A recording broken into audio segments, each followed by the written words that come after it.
The final examination of the day had just ended. George, the augmenter examiner, shouted nervously that the tests were done and told the candidates to collect their adventurer's cards from the front desk. As soon as the announcement was made, both he and the conjurer examiner rushed out, following after their superior with hurried steps. Caspian had already returned to his office. He sat alone, his mind still filled with the memory of the earlier battle against one of the augmenters. It was not just an ordinary battle. It had been close, dangerously close. For the first time, Caspian had felt the sting of almost being defeated. And it hadn't come from a veteran or a seasoned fighter. It was by an augmenter who looked far too young for that level of skill. That unfamiliar feeling of helplessness lingered in his chest, and with a heavy sigh, Caspian realized he hadn't experienced such pressure in years. But before he could properly gather his thoughts, the examiners from earlier suddenly barged into his office. Their voices overlapped as they started throwing questions at him, their expressions filled with confusion and urgency. George, still visibly shaken, demanded an explanation for what had just happened during the exam sessions. Caspian didn't respond immediately.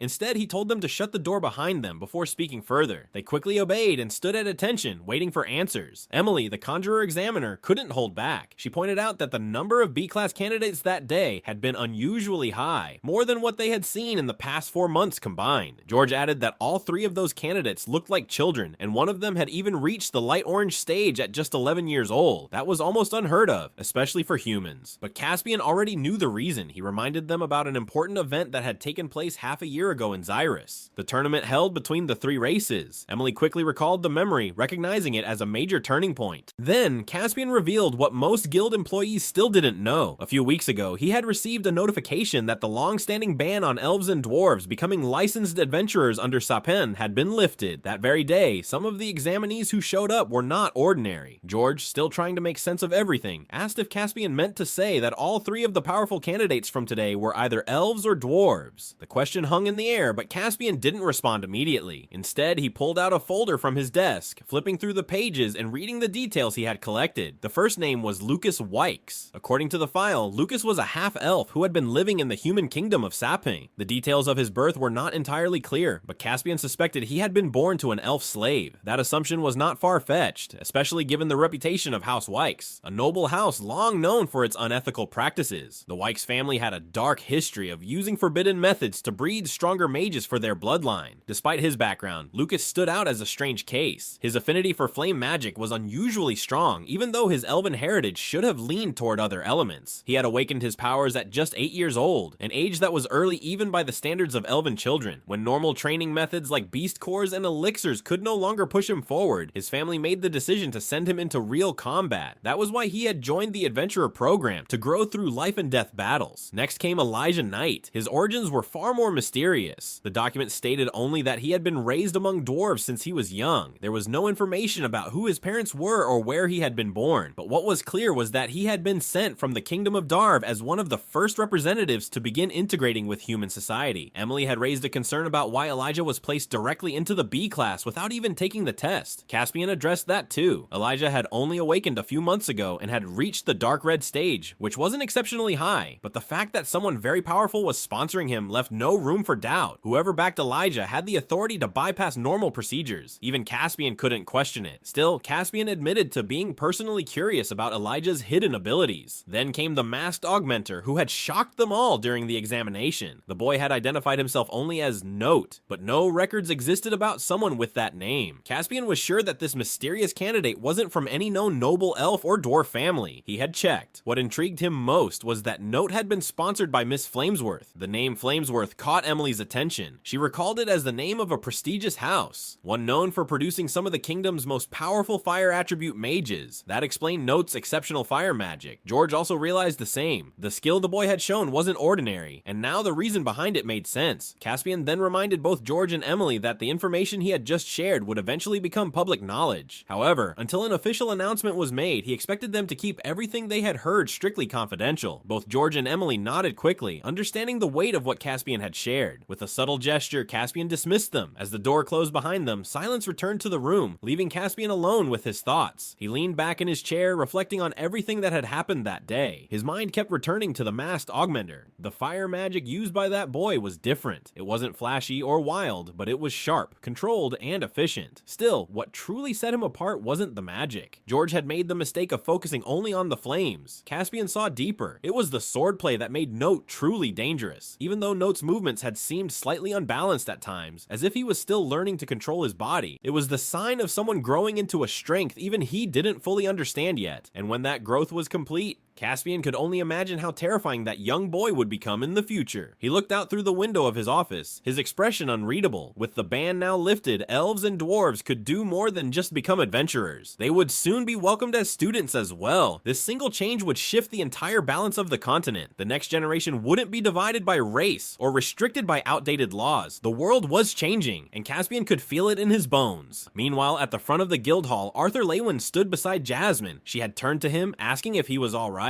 Arthur, still recovering from the intense exam, assured her he was fine. More than that, he had enjoyed it. He then asked about her connection to Caspian, curious after seeing how familiar they seemed. Jasmine hesitated before answering. There was something in her voice that revealed discomfort. She admitted that her father had strong ties within the Adventurers Guild, and Caspian was one of his close connections. But Arthur sensed it was a sensitive subject and chose not to press any further. It was clear that whatever her relationship was with Caspian, it wasn't something she felt good about. Just then, the receptionist's voice called out across the hall. Arthur turned toward the front desk, where the receptionist greeted him with a polite expression. She had just received the results from the mock duel and was ready to hand over his adventurer's card. Stepping forward, Arthur accepted the bronze-colored card, now officially recognized as a B-class adventurer. The receptionist spoke the guild's formal welcome, offering him congratulations on behalf of the entire kingdom of Sapin. Arthur gave a respectful nod in return. The ranking system was clear: copper for B-class, silver for A-class, gold for AA, and white for S-class. It was a long path, but this was the first step. Other adventurers nearby smiled at him and gave supportive thumbs-up gestures. Arthur responded with a quiet nod of acknowledgement. He might still be a newcomer, but now he was part of the guild. Jasmine looked at him with calm pride and reminded him he was no longer just a trainee or a mysterious fighter. He was an adventurer now. Arthur looked down at the bronze adventurer's card resting in his hand. The weight of it wasn't heavy, but the meaning behind it settled deep in his heart. He was officially an adventurer now, as note, he had created an identity that was free from the expectations and burdens tied to the name Arthur Leywin. This new identity gave him freedom, but the duel with Caspian earlier had reminded him of something important, something he had been ignoring. For too long, Arthur had focused solely on mastering this world's magical system. He had dedicated himself to understanding Sylvia's beast will, to refining his lightning and ice attributes, and exploring the many other elements this world allowed him to manipulate. The excitement of seeing physical elements take shape had pulled him in completely, but in doing so, he had unintentionally drifted away from the one thing that had always been his strength, his foundation in physical combat. In his past life, Arthur had not been blessed with an overwhelming reservoir of power. He had made do with a simple sword and a limited pool of kai, but through precision, discipline, and technique, he had risen far beyond what anyone had expected. As Arthur stood lost in thought, someone brushed against his shoulder. It broke his focus. When he turned, he saw it was one of the other examinees from earlier, the boy who had been ranked as a B-class adventurer without even participating in the test. The boy didn't say much, but his tone held irritation. It was Elijah Knight. At that moment, Lucas Wykes, now surrounded by guards and servants, stepped in to have a conversation with them. Lucas couldn't resist drawing attention to himself. With a mocking tone, he commented on Arthur's presence with Jasmine, pretending to wonder if there was some secret gathering of new B-class adventurers he hadn't been told about. Arthur responded casually, but his words clearly struck a nerve. Lucas narrowed his eyes and lashed back with venom. He reminded Arthur of their class rank, but added that not all B-rank adventurers were equal. According to him, commoners like Arthur would always remain at the bottom, no matter their potential. After his remark, Lucas bumped his shoulder against Arthur once again and walked off, leaving the guild hall with his smug expression intact. Arthur sighed internally. The arrogant behavior felt like something straight out of a predictable story, a classic example of a loud, entitled character destined to be put in his place. It annoyed him, but he let it go. Jasmine, noticing the tension, asked what had just happened. Arthur dismissed it, saying it was nothing. Lucas was already gone anyway. Changing the subject, Arthur asked if she wanted to look for a quest on the guild's bulletin board, or if she had already chosen something. Jasmine shook her head as she had no plans to waste his talent on low-level requests. She had something else in mind, something that would actually challenge someone like Arthur Leywin.